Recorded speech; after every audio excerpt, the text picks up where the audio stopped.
Rome remembers Nero as a monster, but the real horror isn't in what he did to the empire.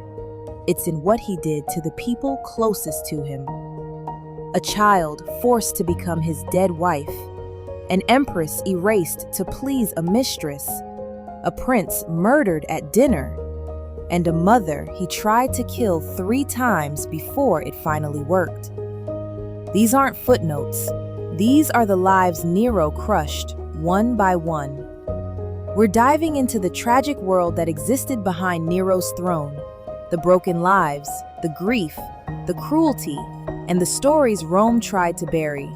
Welcome to the Idle Historian YouTube channel. Today, instead of our usual bite-sized history, we're diving a little deeper into the forgotten lives eclipsed by Nero's infamy.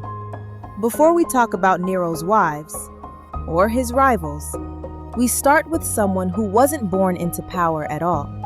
His name was Sporus, or at least, that's the only name history left us. Sporus was a young boy, a slave, likely no older than early teens. He caught Nero's attention for one heartbreaking reason. He resembled Nero's beloved wife, Poppaea Sabina, who had died suddenly while pregnant. Nero couldn't let her go, wouldn't let her go, so he made a decision that still shocks historians today. He ordered Sporus to be castrated, brutally, permanently, so his voice wouldn't deepen and his appearance would stay soft, familiar, Poppaea-like. Then Nero held a full imperial wedding. He dressed Sporus in Poppaea's jewels, Poppaea's silks, and presented him to the empire as his new empress. Imagine the terror. A child, stripped of identity, forced to live as the ghost of a dead woman. Sporus traveled with Nero as his consort. He was displayed in public. He had to follow Nero's every move, every emotion, and every story that surrounded him wasn't really about him at all. It was about the emperor and the woman Nero couldn't stop mourning. But tragedy didn't end with Nero's death. After Nero killed himself, Rome fell into civil war. 2 powerful men, Otho and Vitellius, fought for the throne. Both men wanted Sporus too. Otho, who had once been married to Poppaea, wanted him because of that connection. Vitellius wanted him because he planned to force Sporus to reenact an ancient humiliation ritual in front of the entire city. Faced with a life of endless exploitation and a final public torture, Sporus took his own life. The boy who had been forced to replace an empress died before Rome could hurt him again. To understand Sporus, we have to talk about Poppaea. Poppaea Sabina was famous across Rome for her beauty, her ambition, and her influence over Nero. Some ancient writers paint her as ruthless. Others say she was intelligent, politically savvy, and capable of holding Nero's attention in ways nobody else could. But what's clear is that Nero adored her. Obsession may be the better word. In 65 CE, while pregnant with their second child, Poppaea died. Ancient historians offer brutal versions, that Nero, in a rage, kicked her in the abdomen. Others say she died from complications during pregnancy, and Nero's grief twisted the story over time. But whatever the true cause, the result was the same. Nero lost her, and the empire saw him unravel. He embalmed her body in the most expensive perfumes. He gave her a state funeral. He had her treated like a divine figure. And when that wasn't enough, he looked for a replacement. Sporus was chosen because he resembled her.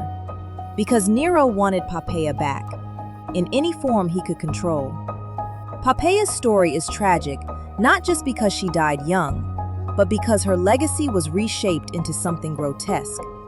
A woman remembered through the exploitation of a child, and through an emperor who couldn't separate grief from obsession.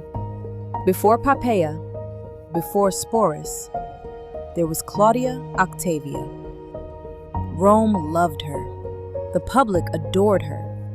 She was the daughter of Emperor Claudius, sister to Britannicus, and Nero's first wife. Octavia was everything an empress was supposed to be: noble, dignified, quiet, loyal. But she was also inconvenient. Nero wanted Poppaea, and Octavia stood in the way.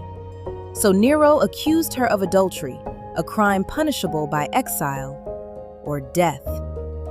The people of Rome protested. They filled the streets shouting Octavia's name. Some writers say the crowds grew so large, Nero panicked. But Poppaea demanded she be removed permanently. Octavia was sent to the island of Pandateria, cold, barren, a place where unwanted imperial women disappeared. There, soldiers forced her into a staged suicide.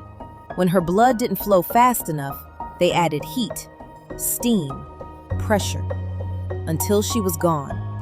And then, Nero ordered her head delivered to Poppaea. Octavia never schemed, never plotted, never fought for power. She simply existed, and that alone made her a threat.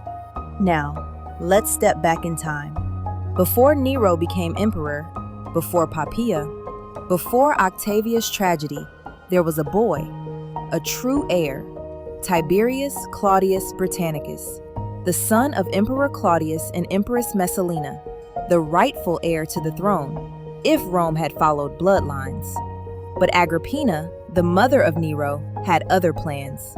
She maneuvered herself into marriage with Claudius, pushed her son Nero into political prominence, and slowly, quietly, cut Britannicus out of the line of succession. Still, the boy remained a threat. And on the night before his 14th birthday, during a royal banquet, Britannicus drank from a cup that had been switched. He began to convulse, collapse. Nero shrugged and claimed it was an epileptic seizure. The guests looked down at their plates and kept eating. In a single evening, Nero removed the only person who could truly challenge him. Britannicus died before he ever had the chance to wear the toga virilis, the garment marking the transition into adulthood. Rome never knew what kind of emperor he might have been. And finally, we arrive at the woman who shaped Nero more than anyone: his mother, Agrippina the Younger. Few women in Roman history held more power than she did. She was the great-granddaughter of Augustus, the sister of Emperor Caligula, the wife of Emperor Claudius, and the mother of an emperor she intended to control. Agrippina was brilliant, ruthless, and unafraid. But as Nero grew older, he began to resent her influence. He wanted independence, and she wasn't willing to give it. What followed were some of the most bizarre assassination attempts in ancient literature. First, Nero tried poison. She survived. Then, he tried a collapsing ceiling mechanism. She survived that too. Finally, he had a special boat designed to sink at sea. Agrippina boarded. The boat splintered. Her attendants drowned, but Agrippina swam. Bruised, injured, furious, she dragged herself back to shore. Nero panicked. She had survived too much, so he sent soldiers to finish the job.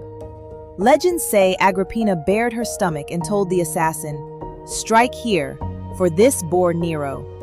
She died because her son feared her. Nero was finally free, but Rome was not.